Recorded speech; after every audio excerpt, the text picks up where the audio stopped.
Surat Ad-Duha ini adalah bisa dibilang kayak japrian dari Allah buat kita. Kenapa saya bilang japrian? Karena kalimat di dalam surat Ad-Duha itu personal banget. Allah kayak lagi ngomong dengan satu orang hambanya. Makanya kalau misalnya teman-teman lagi baca surat Ad-Duha, cobalah teman-teman rasain kita tuh lagi baca sebuah japrian dari Allah yang khusus buat kita. Jadi ketika Allah ngomong kamu di dalam surat Ad-Duha itu, kamu di situ adalah saya. Kamu di situ adalah teman-teman. Kamu di situ adalah kita yang sedang membaca surat Ad-Duha, bukan orang lain. Makanya Allah gunakan kata kamu. Seperti kalimat ma wadda'aka rabbuka wa ma qala. Walal akhiratu khairul laka minal ula, dan seterusnya. Tuhanmu, mu di situ adalah saya, kita. Tidak pernah benci kepada engkau wahai hambaku. Engkau di situ adalah kita, saya. Apalagi meninggalkanmu. Sesungguhnya akhirat lebih baik bagimu nanti daripada dunia. Jadi semua kata kamu, baik dalam bentuk berita maupun perintah atau larangan di dalam surat Ad-Duha, itu adalah kalimat japrian dari Allah untuk kita. Sehingga ketika kita membaca surat Ad-Duha di malam hari, saat tahajud, apalagi ketika lagi sholat, maka coba teman-teman hayati, coba teman-teman rasakan kalau Allah lagi ngomong berdua dengan teman-teman. Itu rahasia dari tadabbur surat Ad-Duha. Coba rasakan Allah tuh lagi ngomong berdua dengan teman-teman.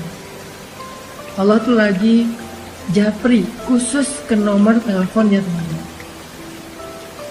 Allah tuh lagi pengen menghibur teman-teman yang sedang sedih. Allah tuh lagi pengen menghibur kita yang sedang galau. Allah tuh lagi pengen menghibur kita yang sedang terluka. Allah tuh pengen menghibur kita yang sedang lemah dan merasa gak berdaya. Coba rasakan betapa indahnya kita dihibur oleh Allah. Kita dihibur oleh zat pemilik langit dan bumi. Kita dihibur oleh yang maha kasih sayangnya berlimpah. Kita dihibur oleh zat yang maha indah. Kita dihibur oleh zat yang paling penyayang. Allah itu punya rasa kasihan yang sangat besar kepada kita. Lebih daripada kasihan seorang ibu kepada hambanya. Lebih daripada kasihannya seorang ayah kepadanya. Lebih daripada kasihannya seorang suami kepada istri, atau seorang istri kepada suami, atau anak kepada orang tua. Coba rasakan ketika membaca surat Ad-Duha, Allah lagi bicara dengan kita sendiri, bukan dengan orang lain. Ini bukan ayat broadcast, ini ayat japrian. Makanya Allah tidak mengatakan kalimat ya ayyuhalladzina amanu. Kalau ya ayyuhalladzina amanu itu ayat broadcast. Tapi ma wadda'aka rabbuka wa ma qala itu ayat japrian. Jadi coba kita rasain kalau Allah itu lagi ngejapri kita, teman-teman. Allah itu lagi seolah-olah pengen meluk kita yang erat supaya Allah bisa menyentuh kita dengan sentuhan kasih sayang, karena Allah paham banget kalau saat ini kita sedang lemah. Karena Allah paham banget kalau saat ini kita sedang dalam keadaan merasa sendirian, sepi, gak punya siapa-siapa yang bisa diharapkan. Karena Allah tahu banget, ngerasa banget gimana yang kita rasain hari ini, bahwa kita itu merasa sedang kecewa. Makanya Allah pengen bicara berdua dengan kita. Itulah perasaan Nabi ketika ayat ini turun. Perasaan kehilangan, perasaan takut, perasaan bingung, perasaan galau, perasaan lemah, perasaan kecewa, sedih. Perasaan-perasaan itu benar-benar mengganggu Nabi sekian hari. Nabi seperti orang yang kehilangan ayah, ibu, istri, anak, pasangan sekaligus, sehingga beliau menjadi bingung harus kemana. Setiap hari bayangin, Nabi setiap hari naik ke bukit yang ada di kota Mekah, memandang ke langit, pengen ngadu sama Allah. Nabi itu pengen ngadu sama Allah, ya Allah, saya punya banyak masalah. Kemana engkau ya Allah?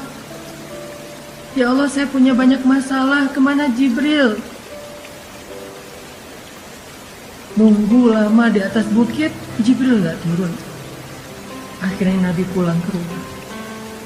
Besok balik lagi, ngadu lagi, manggil. Turun lagi dari bukit tanpa bertemu dengan Jibril. Berhari-hari. Ada ulama yang mengatakan 12 hari, ada yang ulama mengatakan hampir 1 bulan dalam puncak perasaan galau dan khawatir yang luar biasa itu. Tiba-tiba Allah Subhanahu wa Ta'ala menurunkan surat Ad-Duha. Allah utus Jibril. Allah katakan melalui malaikat Jibril, 1 kalimat, 1 japrian, 1 ayat, 1 surat khusus buat Nabi.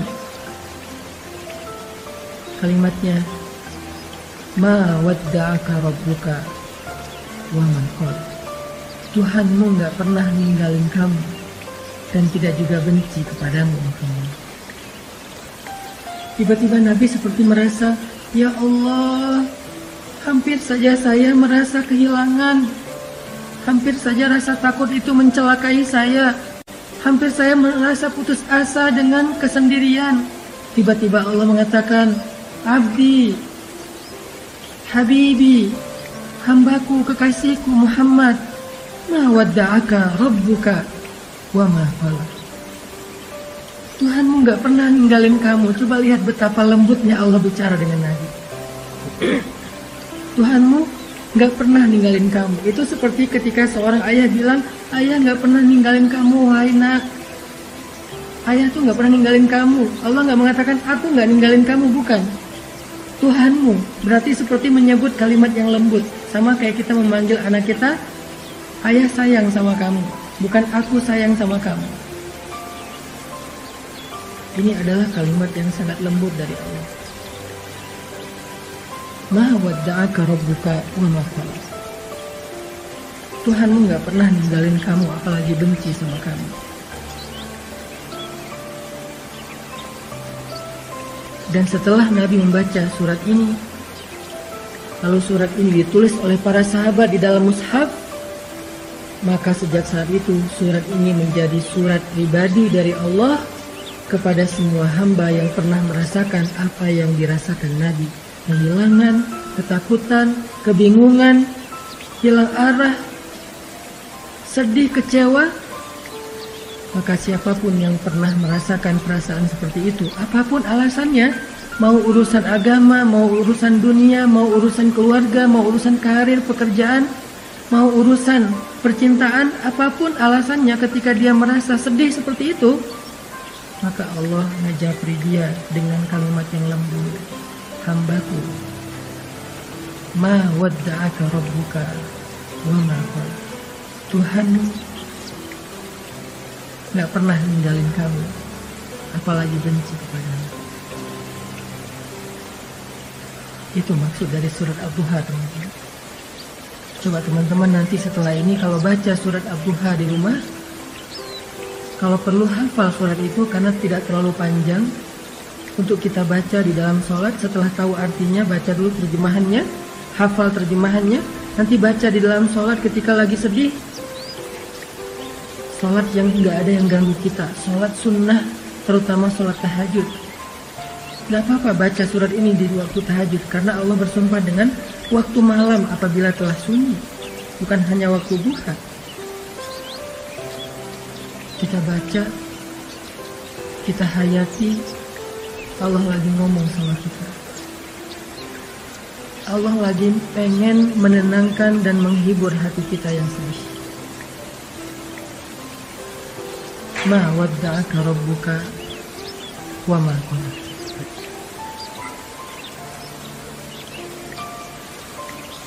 Kemudian Allah katakan juga, walal akhiratu khairul laka minal ula. Akhirat itu lebih baik bagimu daripada dunia. Apa maksud dari kalimat ini, teman-teman? Allah pengen ngasih tahu, wahai hambaku, dunia itu emang kayak gitu. Kehidupan di dunia itu semua orang ngerasain, semuanya pernah sakit, semuanya pernah sedih, semuanya pernah kecewa, semuanya pernah kehilangan. Kenapa? Karena itu dunia. Jangan sedih, hambaku. Nanti di akhirat, kamu gak akan pernah lagi ngerasain perasaan yang seperti itu. Nanti di surga, kamu gak akan lagi ngerasain sedih. Kamu gak akan lagi ngerasain kecewa. Kamu gak akan lagi ngerasain ditinggalin. Kamu gak akan lagi ngerasain lelah. Gak ada lagi lelah nanti di surga. Jadi bersabarlah karena kamu masih di dunia. Dan dunia ini sementara. Dan itulah fitrah, tabiat kehidupan di dunia. Semua orang merasakannya. Tapi nanti, jika kamu bersabar, jika kamu istiqomah beramal solih, maka nanti di akhirat kamu akan kesenang. Fatardo, kamu akan puas. Kamu akan bersenang, bersuka cita.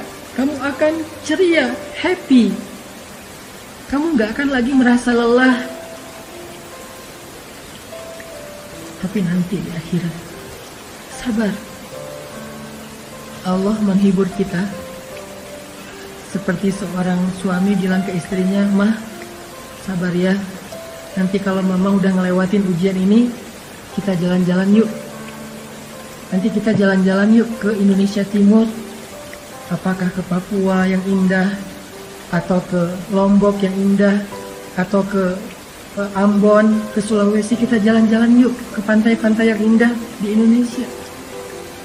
Atau kalau dia punya rezeki lebih, yuk kita jalan-jalan yuk ke Turki. Atau kalau misalnya dia istrinya senangnya dengan kosmetik, skincare, kita jalan-jalan yuk ke Korea. Nanti mama di sana nggak akan sedih lagi. Papa yang sedih ya, habis biayanya." Seolah-olah seperti itulah Allah bicara kepada hamba-Nya. Seperti seorang suami yang sedang menghibur istrinya dengan sebuah janji bahwa kalau istrinya sabar, bahwa kalau istrinya tabah, nanti akan diajak jalan-jalan, nanti akan diajak bersenang-senang sebagai hadiah dari suami kepada istri. Atau seperti seorang ayah kepada anaknya, ketika anaknya lagi ujian, lagi capek belajar sampai malam, kemudian mendapatkan hasil yang hari pertama ujian itu mungkin dia ngerasa kayak berat banget, banyak pertanyaan yang susah dijawab, banyak soal yang dia nggak bisa ngasih jawaban. Ayahnya menghibur, ibunya menghibur, "Nak, sabar ya, belajar terus ya, yang semangat ya. Nanti kalau udah beres ujian, kita jalan-jalan. Kamu mau ke permainan mana? Kamu mau jalan kemana? Nanti ayah akan siapin semuanya. Pokoknya kamu nggak akan kecewa. Pokoknya kamu akan suka. Pokoknya kamu akan bahagia. Kamu akan happy, akan seru-seruan. Kita camping bareng, kita apa dan segala macam."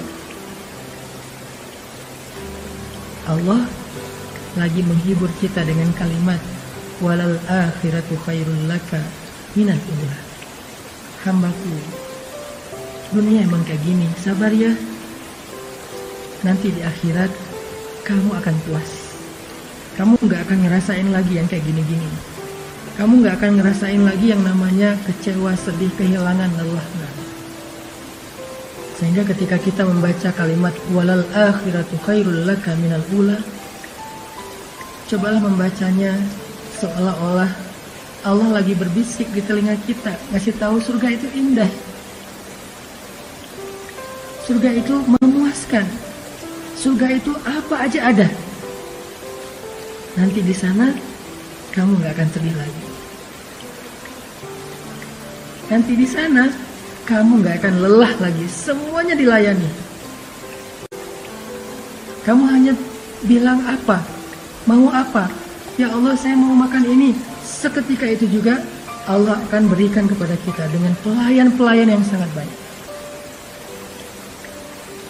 Rasakan seolah-olah Allah lagi berbisik di telinga kita bahwa kalau kita bisa melalui ujian ini dengan sabar, dengan istiqomah, nanti Allah akan mengajak kita jalan-jalan di surga. Dan coba dengarkan itu dengan hati. Karena hanya hati yang mendengarkan dengan iman, dengan yakin, akan terhibur dengan kalimat akhirat lebih baik daripada dunia dan engkau akan ridho.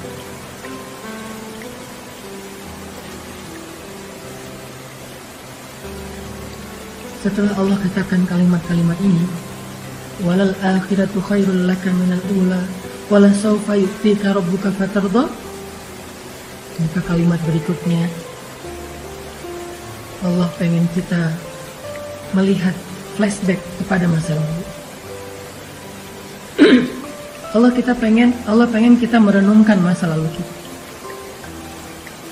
Siapa yang selama ini membantu kita? Siapa yang selama ini menolong kita ketika kita punya masalah?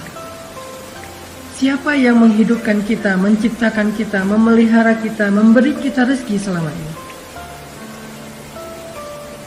Bukankah Dia Allah yang ngasih kita kehidupan? Bukankah Dia Allah yang ngasih kita keluarga? Bukankah Dia Allah yang ngasih kita makanan? Yang ngasih kita rezeki? Yang ngasih kita pemeliharaan? Alam yajidka yatiman fa'awa wa wajadaka dhallan fahada wa wajadaka 'ailan fa'aghna.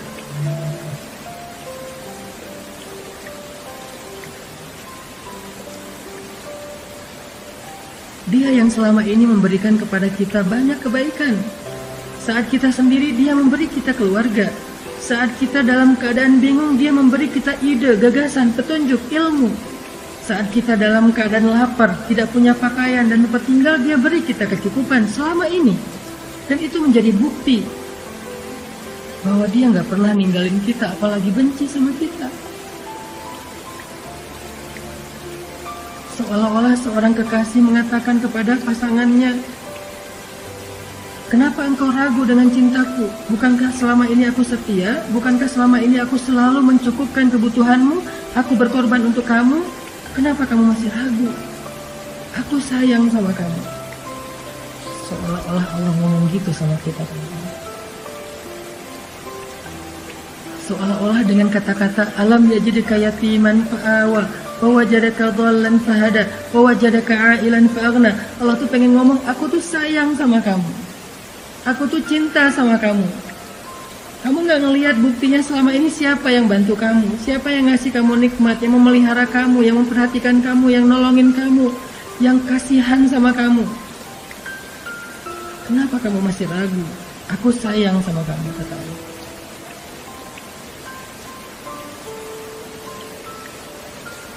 Sehingga dengan ayat itu Allah pengen kita yakin, kita percaya kalau Allah itu gak benci sama kita.